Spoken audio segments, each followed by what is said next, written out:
Lineup with one ban, cool, toss it in there every single time, right? That is a tax you are always willing to pay. I mean, they have Riven ban against them 75% of the time. That is the most banned champion against FlyQuest. The next most banned is actually Rumble down at 42%. So, you know, this guy just being on your team changes pick and ban, which is an advantage in and of itself. And that's kind of your point. Yep, big stuff right there. So we are into the picks and bans. We know right now 6th place is sitting on 6 wins. You have to keep up. 6 games to play. You have Jiizuke right below that mark at 5 and 7. FlyQuest nearing the point where they will lock playoffs for themselves. They want to stay ahead of TSM, just a game behind. Yep. Locking top 2 gets you a little bit easier of a matchup overall. It means C9 probably won't choose you as your first round opponent either.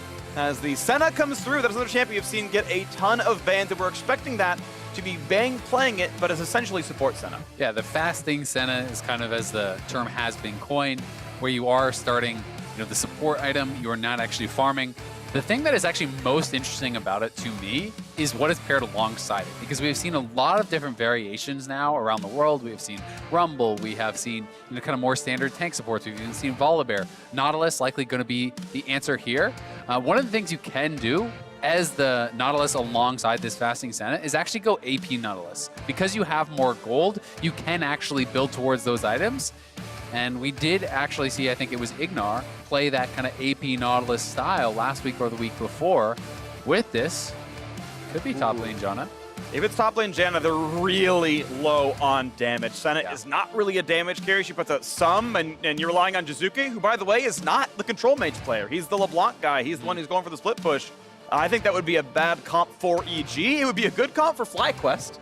PUE just like says, yeah, 50% damage there, that's a regular game for me. So Mordekaiser comes through as the intended answer to the Aatrox, and Champ's getting moved around. That Shen, I'm kind of guessing, is Shen support. to support. Yeah. I don't think you want to play Shen on a Mord. No, that is really not a fun matchup. Flex Aatrox mid out of nowhere and play a bad matchup top lane. Tanks generally against Mordekaiser don't really have a fun time. Ornn sometimes can be the exception to that rule because you could have so much early game damage with the brittle procs, but Shen can be tough into Mord. Yes, you can maybe survive it, but it's not going to be a matchup where you would thrive, so I am expecting this to be that support Shen for IgNar. This is a guy who has been so creative, I really think has made a really big difference on this FlyQuest squad. This would be, I believe, his 9th unique champion played in the support role, so that's pretty cool too. And Aatrox is something that, you know, can go fairly even against Mordekaiser, but I've got to say, really, Mordekaiser in general, across pro play, hasn't often impressed me. It feels like it's not really getting a lot done most of the time. Yeah. It's kind of even or behind in lane and rarely able to find a lot of success in team fights. It's one of those things that I think it's almost, from talking to a lot of pro players, it's people are having their opinions so shaped by scrims for this champion, where it really succeeds in these kind of scrappy games where you're fighting constantly. In pro play, where people are more willing to kind of be more defensive and go down a couple of CS when they have to and not fight as often, it's rarely finding as much success. So we'll be interested to see if Kumo can do well on it. He did have a strong Mordekaiser game earlier in the split, but it just hasn't been a champion that I've really seen be very successful overall, or at least as successful as my expectations. Well, we'll see if Kumo can buck that trend. He should have a pretty solid matchup against Viper there. I think these two are of fairly similar skill levels, and we'll see if Svenskeren can maybe tilt that matchup here as well. Santorin's going to get Lee Sin for himself, by far his most played. It's now 6. Second place is 2. Yeah, with Rek'Sai banned, the picks become a little bit less obvious. Pantheon would be interesting. I'm not sure if this is going to be jungle or mid. We will find out, as this last pick will get locked in, but already Nautilus plus Pantheon, a lot of gank assistance there. That can be pretty powerful as far as the engage. And when you're looking at cross-map plays, I always think Senna is so strong with that. So if you go Taliyah Pantheon plus Senna, you're looking for these global plays where Senna can assist from across the map and really make things happen. And we have seen these types of comps come in a couple times. TSM notably played it a few weeks back. It did look good for the early game, but it's tough to execute on because you have to get into the back line. You can't just fight front to back, kind of slow gameplay as Pantheon. You need to be getting flanks. You need to be working really well on these coordinated engages. So I'm going to be excited if they can. Ooh! Let's go. So Ahri comes in and try to kite things out, maybe get away from some of the ganks. The charm should be blocking the Pantheon stun mid-dash. I believe that got re-added a couple years ago, so could survive the matchup. Remember, though, this could be Taliyah or Pantheon mid. We actually still don't know. This is completely flexible. I'm going to assume that they will sit on this. Taliyah does have pretty good wave clear. It is not as good as it had been at some times in the past. That has been nerfed quite a while ago. And Ahri is someone who you would expect to win that 1v1. So if you can actually attack the 1v1, keep Taliyah locked in lane, you're removing a lot of her power to move around the map and try to make plays with the Pantheon. Pantheon is going to be in the jungle. Was going to mention that Mordekaiser did get jungle-specific buffs in 10.4, has follow-up buffs in 10.5. I don't think more jungle is viable right now unless you're really trying to do some funky flex pick stuff, but they already saw Aatrox. You're not like, we picked Mord, where's it going? It's like, well, you counterpicked Aatrox with it. We know where it's going. It doesn't, you're not fooling anyone here, but maybe next week we'll see something look a little bit different. Regardless, it's going to be a fun game. It is really going to be interesting. That the kind of added wrinkle here, too, is that EG chose Taliyah Pantheon into a Shen. So that is an answer to some of those kind of global and semi-global plays that they would be looking to make.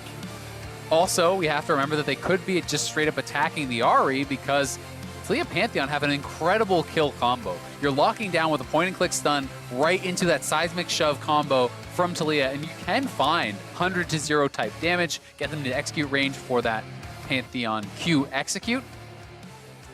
Let's see if they can make it happen as we get ourselves into the game. Last LCS game of the day. Stay tuned, though. Academy Showcase is in afterwards. We've got our #2 team in the league. FlyQuest is here to make their mark yet again. We'll see if they can make that one happen. Evil Genius is just outside of playoffs, but they can keep up with 100 Thieves if they can pick up a win here. Gotta say, I've been kind of loving the two teams banter back and forth on social media as well. Yeah. FlyQuest, obviously, Go Green Initiative, planting trees for victories. EG, all their social today, they had cutting down a tree and things like that for books. So they're both doing things for charity, but kind of in their own ways, which has been pretty fun to see them joke back and forth. All right, Lumberjacks, see if they can make it happen. PowerOfEvil, he's so close to Svenskeren. Ooh, this is actually the delayed play. He's going to wait for taunt, but... ignar gets in place. This is him being rooted now as well, and that is suddenly Shen going down. Surgeon Shen inserted himself into a very bad spot. Bang. Already has 400 gold. I got to hit that one with the question mark ping. I get the idea. So this is actually a path we have seen before, and what he was trying to do, I'll just kind of draw this on the minimap. You actually taunt over this wall, you come into this bush, and you wait right there until the cooldown is up, and then you try to invade behind that person. But because they did it so late in the game, and because that entrance is almost always guarded by multiple people around that side of the map, like it's very risky, right? Usually you see that play made actually on top side. It's also warded. Yeah, well, yeah. or what? Sorry. I don't know if he was actually spotted walking across. Oh, they warded afterwards. He warded after, yeah. So it's one of those things where usually this is used as a top lane invade, where Gragas or Shen will go over that wall, wait for the cooldown, then wrap around behind. But it's a lot riskier on that bottom side. There's a lot more members in the area, and yes, there was some unlucky timing as Bang was walking right by as it happened. Yeah. So bit of an unfortunate start there. Bang gonna get to start with first blood. We'll be pretty happy about that. One small benefit for FlyQuest, though, is that Bang didn't actually get to spend any of that gold. Yeah, he's got the exact expected starting item setups here, so it'll matter for the first recall. It just won't matter for the laning phase itself. Santorin able to pretty easily go red to enemy blue, and looks like he's not going for Gromp here. Yeah, something else worth pointing out, I always feel like support Shen is something I've played a fair bit in the past because I just find Shen fun. And the actual parry zone there can be very effective against champions that do kind of have these slow auto attacks like Senna, also like Jin, where it's about individual powerful auto attacks instead of necessarily, a constant stream of DPS. So gonna be interested to track how IgNar does use that, as it really can turn around a lot of all-ins. And even if you find a hook on Turtle, if the initial round of attack from Bang gets actually parried out by the Shen, that can really change things around. Takes it, gets the level up. Svenskeren can see that the camp was gone, but it's going to be 3 camps apiece, as it's a very slow path to Santorin, right? His red, enemy blue, all the way across to his own wolf to preempt a Svenskeren invade. And that does do a little bit of something, but it still means that Sven gets to take this bottom scuttle. Yep, he will get the scuttle, but they have bot lane prio, so he's probably going to get it anyway. It looks like they have mid lane prio right now, too. So Santorin able to take away a camp, not lose everything on the bottom side, and he'll still trade scuttles up on the top side. Yep. So going to be pretty happy about that, all things considered. It is cleansed from PowerOfEvil, so that is kind of just giving respect over to that combo that Jiizuke and Svenskeren can pull off. Yeah. You know, with that Pantheon stun, you kind of need to be able to cleanse that to dodge out from the inevitable seismic shove that would be coming in to follow that up. And it's Glacial Ahri, so I'm expecting you're going to have the nice little knockback. Yep, Spooky's going to come through probably. Pulls back Kumo, not able to get more of that dive, or more of that trade, I should say, as the wave right now is pushing towards Viper. So a lot of pushing waves, as you're mentioning. Santorin is actually able to trade Gromp for Gromp, though, as he has run all the way across the Wolves, took Chickens, all the way back to Gromp, but he's keeping up in the farm. As Svenskeren took his first recall and Santorin took a camp. And this isn't warded, so Kumo potentially could be in a little bit of trouble here. We'll see if they can find any sort of angle to get the setup. Feels like it'd be a little bit obvious if he just straight up runs up, but here we go. That's flash down, that's flash W to follow, but he goes to the side! And that means Kumo could get away! The Q's gonna land, but it's not enough! Kumo survives running flash for flash. Yeah, he does trade the flash for flash. Did Viper flash afterwards, though, so they did kind of want to go for that kill, I do believe. Yeah. I think they probably could have just taken the flash and been happy with it. Felt like they might have had lethal damage there, so they do look for it. And now with Jiizuke missing, it's just going to be FlyQuest bot lane. They have to back it up, but we'll see if they can actually re-enter. They may have waited around a little bit too long anyway. Bit of poke, nothing else. The 2v4s are tough. As the wave gets thinned out, they say, okay, not enough time to dive properly. Out we go, this is ours. And they actually lose quite a bit of farm, right? You know, you're comparing the Nautilus with the Aphelios. You're not comparing the Senna, who is going to be playing that support item. So already 10 plus CS in the advantage. You're going to be feeling pretty good about that. And it does bring you much more of a true tank in that front line, because normally you'd look at this and you're like, well, you don't have Pantheon as a tank, and usually the tank supports are kind of more pseudo tanks. They're really reliant upon having that stone plate active, and then outside of that, they're pretty squishy. But Zeyzal going to be able to build full tank items, and largely I've been seeing when it is these tank supports playing alongside the fasting Senna, it's just a rush towards things like Deadmans, which can be quite effective. And right now, Bang is able to feel pretty comfortable. I got to point out, of course, yes, 400 free gold for First Blood, but even subtracting that, subtracting First Blood gold, he's still 100 over IgNar. So he's been very efficient in using that sickle and getting the damage output, going towards what I'm assuming is the very standard build of Umbral Glaive first, right? You're going to get that sight, so you're going to be a complete and awesome ward killer, and still some lethality so that you can deal decent damage in team fights. Yeah, there's just so much utility on that item. Not only revealing the wards, but allowing you to one-hit them is actually a really big deal, especially on Senna, who is a slow auto-attacker. Like, how long does it actually take you to kill those types of wards off? Jiizuke stole it! So rude. Thief! It's a support, it's okay. Yeah, it's going to be all right. This is going to be early Ocean Drake picked up, just past 6.5 minutes in. Grabs the souls as well. Bang's going to feel pretty comfortable. Look at that. Helps Svenskeren save an auto attack, knocks down the honey fruit. Good job. What a pal. What a pal. What a buddy. Yeah. What a guy. All right, that's enough out of you. All right, you're right. You're on timeout. Okay. So, PowerOfEvil pushing this one in.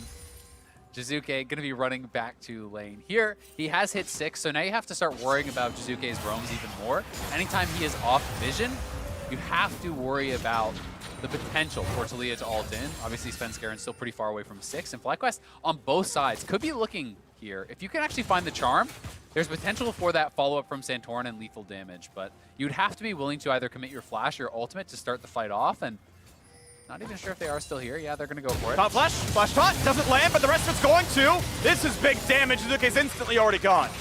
I like it. It is a commitment of a lot of spells there. The taunt flash, the flash charm to follow that up. But once all of that lands, he's just gone. And this is a really good example of how to play around globals, is attacking the global. We actually saw this done excellently by TSM earlier today against C9, where, hey, you want to go for Shen? Great. We're just going to be in Shen's lane. He can't ult to himself, so you're not going to be able to help yourself out in that way. Also kind of interesting that it's actually Hex Flash here on PoE. So it'll be fun to see if he does look for any sorts of plays with that. Playing out of vision here, this was a lot of patience for FlyQuest. Actually was waiting for IgNar to show up, and then a 3-man collapse. Svenskeren spotted. They know he can't respond to this. So flash taunt, hits that, charm connects, the Q is guaranteed. Would have had to be able to flash very early there from Jiizuke to get out, because once some of it lands, it's all going to. Yeah, and I actually kind of like the flash first. It, guaranteed the minimum amount of time before your opponent can react. You just, as soon as your model will then connect, you guarantee that it hits. So not enough time for Jiizuke to react and flash, but now with 2v1 on the top side, Viper is rooted. He is flashless, and a bit of damage back towards Bang. He's making it close. That's gonna force Bang's flash away, but still the kills come through. Evil Genius is 2-1. Yeah, really close there from Viper to actually getting a kill back. If he could have landed that Q3, might have been able to take him down. but still EG on the earlier rotation. They have the Rift Herald available. Svenskeren got that in the aftermath of that initial mid lane kill. So we'll be able to drop that top lane. They're just going to try to knock down the first 2 plates and then probably drop it. Yeah. And should be able to finish off this tower if they want to go for it.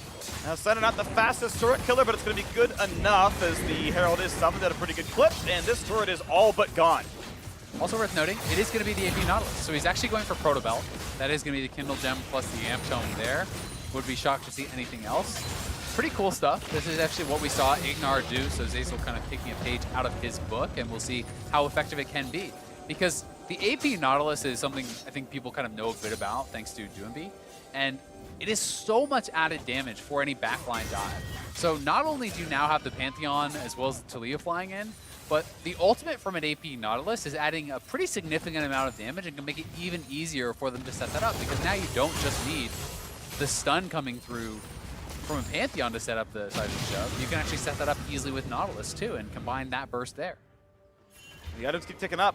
Evil Genius is 500 gold in the lead. That is the turret, mostly claiming that one. And nice by PoE, Hex flashes in place just to look cool. Does not have the chance of running for the extra move speed on Summoner spell usage. Doesn't have sorcery secondary, so he's not going to get that extra little bit, but still going to feel pretty comfortable as we've now swapped the lanes around. The duos are on the top side. There's no turret for EG to kill, but if they can keep their lane alive, then they're not going to lose any gold on either side.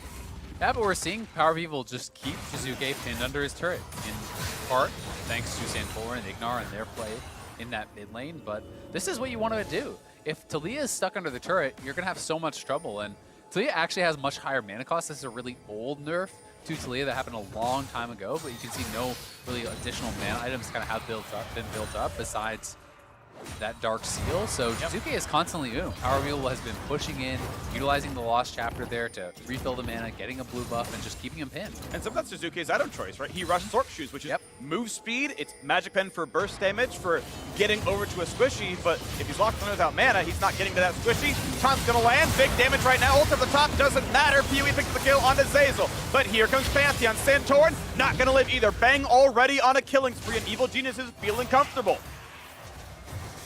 They will be able to trade a kill back, but it does cost them Kumo's teleport. That's traded kind of pretty evenly back and forth as far as the summoner spells. Actually, it looks like FlyQuest committed more, so I'm going to be pretty happy about getting a kill back there. Dragon is now spawning. Santorin should be able to get down and answer this. Jiizuke doesn't have ultimate. He is up on the top side, so we'll see if FlyQuest want to try to rush this to force the hand of EG a little bit. A bunch of teams sitting at 6 and 7 wins in Academy League, so it'll be fun to watch that one. But now FlyQuest want to make the big play. 2 versus 4 right now. Is it going to be enough? Viper can't find the sweet spot, and Ignar's forced to run. But Viper's going to drop now as well. A quick 2 for 0. FlyQuest opened it, and they could not close it. Still trying to fight, though, but tanky frontliners are around. WildTurtle being chased. Jiizuke flashes for the solo kill. EG 3-0 in that fight. They just went so early. I feel like we need to see a replay on that. I want to know what they had vision of. I thought they were aware of how many members from EG were in the area, but Turtle is farming by his turret. PowerOfEvil is far away, and they're like, all right, let's go. How is that ever going to work out? They didn't have vision. They thought there were only 1 or 2 there. Yeah, I want to see it. Yeah. All what right. do they see? Okay, so they don't have, they saw the Pantheon, they saw Bang walk by, they saw the Blast Cone, or actually the Vision Plant get hit, so they should know there's 3 there, at least. Zeyzal is running back from base, so there's actually 4. So they were opting into what they should have known was a 2v3, but even if Zeyzal wasn't there, that was not even remotely close. Santorin and PowerOfEvil were quite far away. If they had a bit more patience, that could have been a really great fight. Like, if you go for that engage, when PowerOfEvil is there and when Turtle is there and Santorin is there, and you can follow up and crush them, because they didn't know where Viper was. So that was actually a really clever spot he got himself into, but I'm not sure if they just overestimated their damage or if, you know, IgNar ulted early and then he's like, well, I guess I gotta go, but that was really mishandled from FlyQuest, and that cost them a lot because it's not only the Dragon, it's a number of free kills. That's an ouch. You got almost a 2,000 gold difference now, and EG got that second Drake as well. And in a decent clip, right? We're going to be a sub 25-minute Infernal Soul. If they can keep that control going, that's going to look nice for them. We'll see what FlyQuest wants to do, though. They're still playing aggressively. PoE, Santorin heading to the bottom side. This could be a 4 versus 1. And you can see Kumo is forced to give up the turret. Plates have not yet dropped. 10 seconds till they're gone. FlyQuest can cash in at least 1. So to check in on Bang here, he does have 53 souls already, so working towards that 3rd range upgrade. I got him a line IgNar for not autoing that turret at least once. They failed to get the 5th plate on that turret by a half second. Yeah, that is too bad. Quite a bit of gold missed out on there, but still overall I'm pretty happy. Look at that burst from Jiizuke. Whoa! Jeez! All right. Global's at work. Thank you, Senna. I think you're just surprised scream. A little bit. I mean, the first was like, wow, nice hit on Jiizuke, good trade. Then I was like, oh, he's going to die. Okay, he flashed. Good stuff. Keep it up. Yeah, I don't know about that one. Not my finest work. It was. It actually was, yeah. Brett, really, that was that's your peak. Peak right casting. Peak casting. It's definitely better. Great. Take that for what you will. Yeah, I know exactly what that's supposed to mean, and I'm not happy about it. All right, this is now you're fantastic. This is now a cast of frenemies. We're on the downside of the relationship right now. Meanwhile, Zeyzal drinks water after that sick burn that I need more than him. We have the Herald going down. Evil Geniuses, once again, feeling pretty comfortable. Mild applause of how hard that fight was. A little golf clap from the crowd. Yeah, there we go. We got a woo. See, you're checking after me now. Oh, now you're just baiting. I am baiting. It's true. All right, a couple more souls going the way of Bang. Out to a pretty good start on the Senna, and that is another thing that is really, really strong about just playing Senna as a support instead of the farming champion, is you can focus so much on harassing that you're picking up souls off of that. You're also picking up additional souls because there's a higher percentage chance to spawn them when you're not farming the waves. And the Proto Belt's complete on Zeyzal, so all things considered, bot lane going great for EG. Game does feel like it is in their hands right now as they have that 2-dragon lead and will be working towards potential soul, but at the same time, I do think FlyQuest have the ability to really kind of answer a lot of these plays. One thing that is concerning to me, though, is look at the level on IgNar. He is 6, and Zeyzal and Bang are 8 and 9. Yeah. Like, you are so far down, and yes, that experience, it's not like he's just trolling. It's going to WildTurtle. WildTurtle has spent more time by himself, but if you spend this much time as a tank support who has to be in the action, just warding and moving around and covering lanes, you become irrelevant, right? Like, you just get one shot. You taunt in and then you instantly die, and that's your whole fight. And that is a problem. It's more okay if you're playing an enchanter support who can sit in the back, but as a tank, you actually need the base stats. It's very important to get experience. So he's kept up in gold income. The actual support item gold is almost identical to what Bang has, but I again agree the levels do matter. We'll see when he can catch up. At least that's the ulti. We'll see what happens afterwards as I think stats are low, and Bang gonna clear some of the wave, let Zeyzal get the rest, and more souls for him. Bang has crossed the 60 soul mark, so 675 range is what he's got now. Swifties are in, second major item going through. You want to point out, you can really never go Zerk Greaves on Senna. She essentially has 300% bonus attack speed already. Makes Zerk Greaves very, very bad. Don't buy them. Thank you. That's the BSA for today.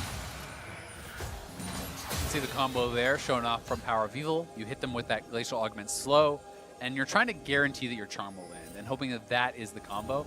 Interesting to see that he is actually not going for Sork Boots, though. He's going for CDR Boots here instead. I am going to guess this is because he feels, reliant upon the Summoner spell cooldown. He wants to have funds up more often and is worried about kind of getting 100 to 0 there. So maybe the answer. All right, well, big chunk goes down, and slowly but surely they will knock down this Herald. I will say, if you're fighting a very, very long fight, if you're not one-shotting, 10% CDR is about as much DPS gain as 18 Magic Pen will give you. Yeah. If you are getting your second and third W and your second and third Q off, if it really does go long enough that you aren't just bursting, then you can kind of get there. You can actually have a DPS win in that regard. And now PowerOfEvil is on a ward, and EG are coming for him. Gets the slow, does not get the charm. And careful, has to get the ult down just in time, does not get knocked back by Jiizuke.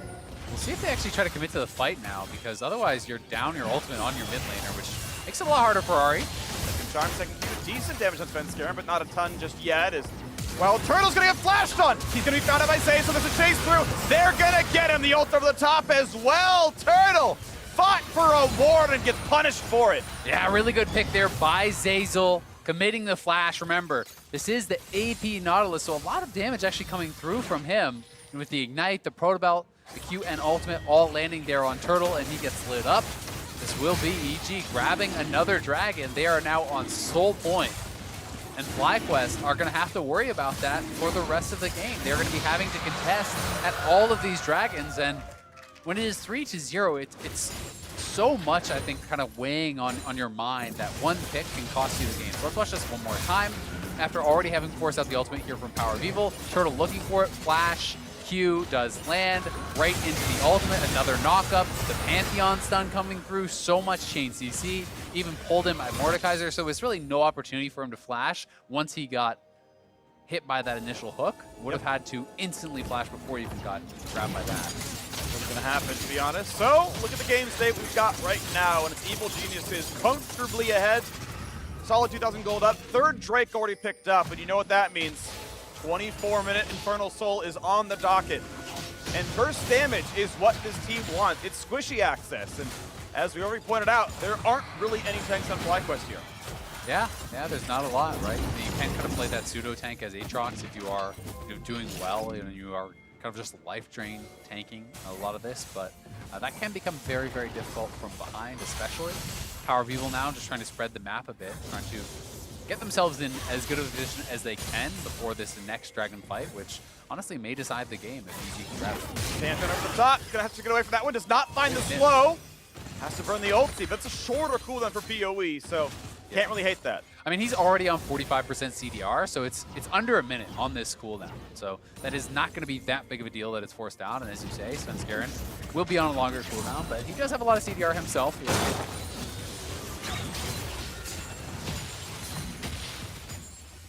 A couple of the cards taken by Santorin, but the now more beneficial ones go to Svenskeren at the very end, and to keep that same gold difference. And honestly, I don't even mind a holding pattern for EG. They know they've got a win condition. Yeah. Or at least a big amp up towards it, coming up in 3 minutes. Yeah, I think they're sitting in a great spot. It's just going to be a matter of how well can you maintain this advantage. It's okay to kind of sit around as long as you're going to be able to grab that next dragon, but you have to have a plan to then kind of push the game forward past that, and especially if you're not able to do it. Right now, Zeyzal's the mid laner. Solo turret gold for Zeyzal, beautifully done.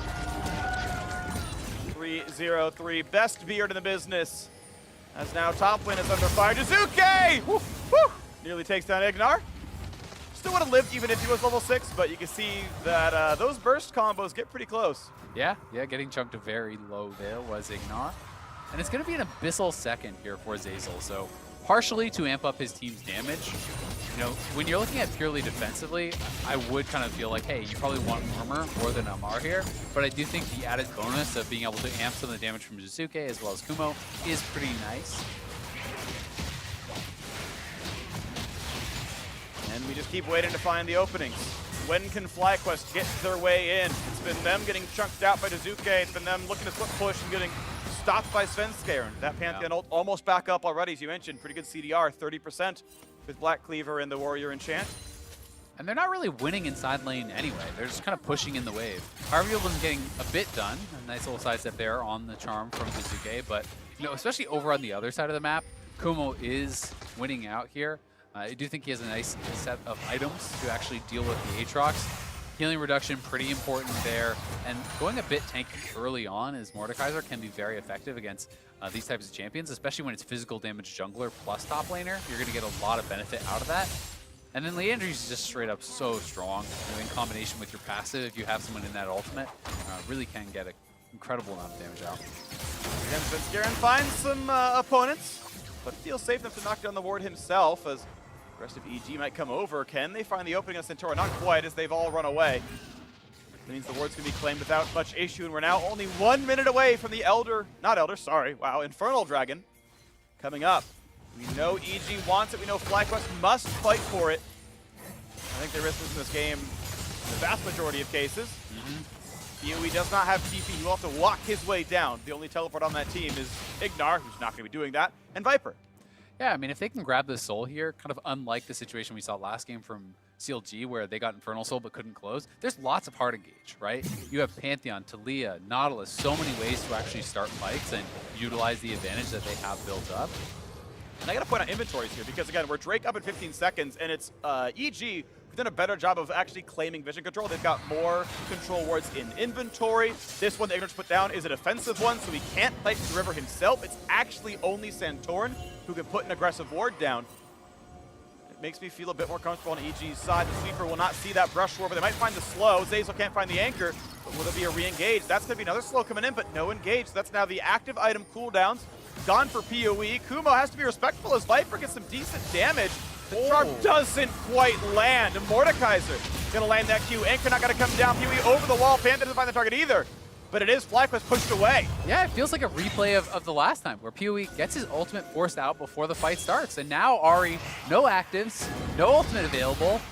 I don't know how well FlyQuest can really fight this. It's going to be down to a big taunt. Taunt, flash, over to the back line, trying to find Jiizuke, and they can't quite do it. There's the ult over the top. It's 1-2 for 0 so far. EG just are not stopped, and Viper, one boot of the Kumo, does not get anything done. A 3-for-0 team fight. The Infernal Dragon Soul going over, and EG are here to fight.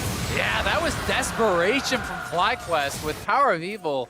Your strongest member not having those abilities available, not having his cooldowns available, it was so unlikely that they would actually be able to follow up on this taunt flash. So it is a great taunt flash, but there's no ultimate from PowerOfEvil to follow up. Turtle is quite far away, so is IgNar going to be able to finish this kill off with only the assistance from Viper? And that's really what it does come down to. You know, they can't actually get the rest of their members in range because the cooldowns weren't available. So Jiizuke flashes back, absorbs a lot of that initial damage. Kumo will win that 1v1 almost every time against Viper in the ultimate and comes out to an already won fight. They grab Soul, 3-0 in the kills. Yep. EG, full control. A lot of reason that taunt flash doesn't even work is, you know, as you mentioned, the team is split up, and Yui, who is out of cooldowns, right? Can't even dash to get over there. So there wasn't follow through, and Evil Genius is in the most comfortable position they really could be in right now. Game seems almost unlosable. The gold lead doesn't look that big, but they've just been in such control. Yeah. I'm not sure how FlyQuest get back in. Their setups have just been way better too, right? You know, like you talked about the vision control, but it feels like they are more organized around that pit. FlyQuest feeling, perhaps due to composition, that they have to find these angles. But when you're looking for flanks and when you're having yourself kind of out to the side, as often PowerOfEvil has been around that dragon pit, you run the risk of getting spotted and then having to blow your ultimate before the fight starts. And that has happened 2 times in a row, and 2 times in a row, PowerOfEvil, as a result, not going to be that useful at that dragon fight. You know, he can hope that he finds his way in at some point, but he's just not there yet. 1-0 and 1, 100% KP, but not a lot being accomplished overall by FlyQuest as top's being pushed in. And checking in one more time, Bang approaching 100 souls, not quite at it yet, but is up at 700 attack range and will be boosted up again here once he grabs a couple more. So scaling very, very well. And when you add the Infernal Soul into a champion like Senna with that very, very long range, who kind of has the easy access of that application, it becomes more effective because you can just proc it constantly. Yeah, a lot of raw AD as well. Just generally speaking, that math tends to be positive for you. And now we can see the Baron setup start to begin. Bang uses Sweeper when he's not using his active item for it. That, of course, went on cooldown the Emerald Glaive, so swept out some more, knocked some more stuff down. EG just completely in control here. I like this Weaver's Wall. Jiizuke guarantees no one's going to be around to stop this push. Indeed, no one is. And look at that, turret number 4 is claimed. Yeah, and they're losing that turret on the bot side, too. It does look like it's going to be a fight, though, between Viper and Kumo. And here comes the rest of the squad. Viper has been hit with the damage. Here comes Shen over the top. It's going to be enough to save him. And Svenskeren going to be taunted as well. Bang tries to turn it around, and Viper goes down to Kumo. A second over there as well. EG's globals are better, and they win every fight everywhere on the map. Yeah, that Bang ultimate coming through was so big. The shielding out of Senna really making a big difference in that one. And now, with 2 members down, likely going to be the inhibitor here. Looks likely. Flash ult comes in. They're going to find the claw backwards. And WildTurtle has been tamed. That's going to be a second kill coming through as the inhibitor turret drops. Eventually words will come in. Anchor's going to land. A cleanse. A dash backwards. PoE barely alive. He at least buys some time, but the inhib will still fall. IgNar respawns, but it's 5v3. You could do nothing here as FlyQuest. Yeah, they're going to be able to back it up, and EG looking great. Really have kind of checked all the boxes in this game. Full neutral control, pushing in. And I think they're just going to reset. You can already see assist pings coming out from EG over towards that Baron pit. That is going to be the next clear choice. You knock down that Baron and that bottom inhibitor, which will be the best one for helping you take down the Baron. And here is the initial fight. Kumo just kind of tanking it up, has a lot of armor, plus that shield he can pop. Tanking additional hits so Svenskeren can get something done. But with the Shen ultimate coming through, it looked like, hey, FlyQuest might be able to turn this. Bang, though, over the wall. The additional shielding coming out from the Senna ultimate made it so no one from EG falls. He's starting to heal everyone back up, utilizing those Qs. And then Zeyzal able to find the pick on Turtle, grabbing them in the inhib, and now it's over to the Baron. Yeah. You know, EG got the memo that FlyQuest were the #2 team in the LCS. What they took that to mean, though, was they're allowed 2 kills and 2 turrets, and that's it. And so far, EG have held to that promise as the souls come down, and you got to imagine Baron is soon. I mean, you pointed out that there's only 2 teams inside Cloud9 that have actually taken down FlyQuest. Yep. Well, EG looking like they're going to go 2-0 over FlyQuest here. They seem to have had their number thus far this split. Svenskeren maybe found out here. Reinforcements, though, on the way, and the charm couldn't land on the slow target channeling E. DB. Here comes the flank. Here comes the play. This is the one FlyQuest must win. Flash gets away from Senna, but they will still knock down Santorin. Reinforcements not in a good spot. He can't cancel it. And Viper's about to be defanged. IgNar running away, but he's not going to do anything else either. Reaper's Wall comes over. He's going to find some damage. He's going to get those second kills across. And that's going to be almost the ace because WildTurtle is nowhere to be seen. Yeah, you can see the super minions are actually on the Nexus turrets right now. Oh. They stopped Turtle's base. He's real dead here. Jiizuke's going to find the knockback. He's going to find 2 solo kills on Turtle in the same game. The ult to close it out. Evil geniuses handily knock down FlyQuest. Yeah, let's see how quickly they can close this out. Multiple members are respawning, but they should be able to get there in time. Yeah, this is the low-tempo game end as we call it over. He kicks them back, going for the wave clear. Still a 5v2. EG got the ace. And now as they're back in the fountain, we were right all along. Only 2 kills, only 2 turrets. #2 team who? EG takes the win. Damn good game from EG. Really winning on all sides. Better vision control around the objectives, better objective control. Looked very coordinated as far as the team fights were concerned. This is a really impressive one.